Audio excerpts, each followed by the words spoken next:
সালটা ছিল 2013 সেপ্টেম্বর মাস। আমার মা যখন দ্বিতীয়বার কনসিভ করে, আমি ছিলাম বাবা মায়ের বড় মেয়ে। সবথেকে বেশি খুশি হয়েছিলাম আমি। তারপর থেকে ওই 10 মাস 10 দিন বলে না, প্রত্যেকটা দিন কিন্তু মা বাবার সাথে সাথে আমিও খুব আনন্দে ছিলাম।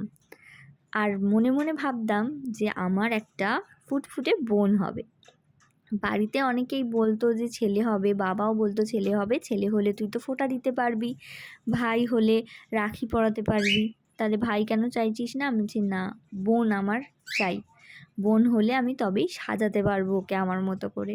আর এমন একটা সিচুয়েশান গেছিলো সেই সময় আমি পুরো চুপ করে গেছিলাম। আমি এমনি নর্মালি কম কথা বলি, কিন্তু সেই সময়ের সিচুয়েশানটা আমিই জানি আমি কী রকম ছিলাম, আর আমার বাবা মাই জানে।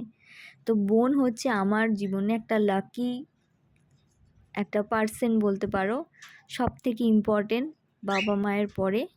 আর ওর জন্যই হয়তো আমি আমার জীবনটাকে আরেকটু নতুন করে চিনতে শিখেছিলাম।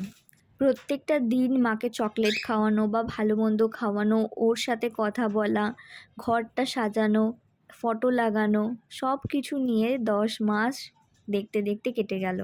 2014 27শে জুন রাত্রেবেলা আমি ম্যাথ কোচিংয়ে গেছিলাম। আমার এখনও সমস্তটা ক্লিয়ার মনে আছে, তাই তোমাদের সাথে আজকে এই ছোট্ট গল্পটা শেয়ার করছি।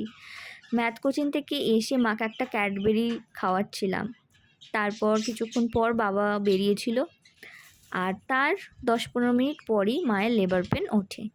আমি সারা ঘরে আগে নাচছিলাম, এত আনন্দ হচ্ছিল যে ও এবার আসবে আমার কাছে, আমি ওকে কোলে নেব, এত আনন্দ হচ্ছিল। তো তারপর আমি বাবাকে ফোন করি, আর বাবা এসে তারপর মাকে হসপিটালে অ্যাডমিট করার জন্য নিয়ে যায়। সারা রাত ঘুম হয়নি, ঘরে একা ছিলাম। ভোরবেলা যখন বাবা ফোন করে বলে যে বোন হয়েছে, তো সব থেকে খুশি মা বাবার পরে আমি হয়েছিলাম।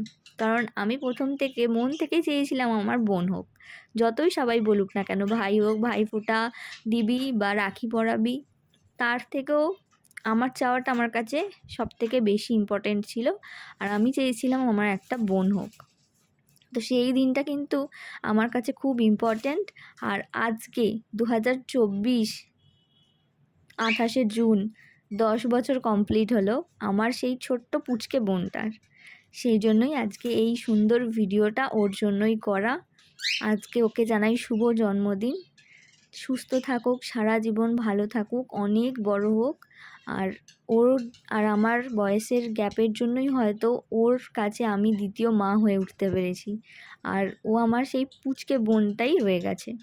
সারা জীবন ওকে শাসন করে, আদর করে, মারধর করেও ভালোবেসে বড় করতে চাই, নিজের পায়ে দাঁড় করাতে চাই, আর মাথা উঁচু করে বাঁচতে শেখাতে চাই। তো সেই দিনটা যেদিনও হয়েছিল ভোরবেলা, সেদিনকে আমি প্রচণ্ড খুশি হয়েছিলাম। বাবা যখন এসেছিল 7টার সময় বাড়িতে ফিরে, তখন আমি সঙ্গে সঙ্গে বলেছিলাম যে আমি যাব, ওর জন্য জামা কাপড় কিনে চলে গেছিলাম হসপিটালে। আমিই নিয়েছিলাম প্রথম কোলে। প্রথম কোলে নেওয়ার পরই সবুজ পাতলা পটি করেছিল। তখনও নার্স ঠিক করা হয়নি। নার্স তারপর ঠিক করার পর সে জামা কাপড় পরিয়ে গুছিয়ে দেয়। পরের দিন ছিল সোজা রথ, রবিবার। সেদিনকেও মানে সকাল বিকাল আমি দেখতে যাওয়ার জন্য বাবাকে একদম মাথা খারাপ করে দিতাম, আমি দেখতে যাব দেখতে যাব। তো রবিবার যেদিন সোজা রথ ছিল সেদিনকে সকালেও গেছি, বিকালে আসার সময় খুব বৃষ্টি পড়ছিল। আসার সময় খুব মন খারাপ হয়ে গেছিলো, তখন মা একটু উঠে বসতেও পারছিল, ওকে কোলেও নিতে পারছিল। আমি বলছিলাম যে কবে ছাড়বে, কবে বোনকে নিয়ে আমি বাড়ি যাব। তো সেদিনকে এসেও খুব কান্নাকাটি করি। তারপর ও হয়েছিল শনিবার, বৃহস্পতিবার ওকে নিয়ে বাড়িতে আসি সকালবেলা। আর আমি ওকে কোলে করে নিয়ে ট্যাক্সি করে বাড়িতে আসি। আসার সময় আমার মনে আছে ঠিক ক্যারি রোডের কাছে এসে হালকা হালকা ঝিরঝির করে বৃষ্টি পড়তে থাকে। তারপর ওকে বাড়িতে আনা হয়। বাড়িতে ওর জন্য মানে সেই সময় একটা নতুন ধরনের ছাতা মশারি বেরিয়েছিল, সেটা কেনা হয়। আর মানে 21টা দিন আমি মানে বলবো না, কিন্তু সব থেকে বেশি হয়তো ওকে আমি আগলে রেখেছিলাম।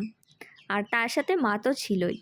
আর সত্যি কথা বলতে আমি মন থেকে চাই ওর প্রত্যেকটা জন্মদিন খুব ভালো করে কাটুক। 10 বছর যেরকম হাসি খুশিভাবে আমি ওকে রাখতে পেরেছি, আমি চাই যে বাবার অবর্তমানে সারা জীবন আমি আর মা যেন ওকে হাসি খুশি রাখতে পারি। তো তোমরাও সবাই ওকে আশীর্বাদ করো, ও যেন অনেক বড় হয়, অনেক ভালো করে পড়াশোনা করে নিজের পায়ে দাঁড়ায় আর সবার মুখ উজ্জ্বল করে। ব্যাস এইটুকুই বলবো। শুভ জন্মদিন। আর কালকের দিনের জন্য ওর জন্য একটা স্পেশাল সারপ্রাইজ প্ল্যান করে রেখেছি, যেহেতু 10 বছর আর ওরও খুব ইচ্ছা ছিল। অবশ্যই আমি সেটা পূরণ করব, আমি যতটা পারি আমার সাধ্যমতো আমি চেষ্টা করেছি। আর কালকে ওকে সারপ্রাইজটা দেব।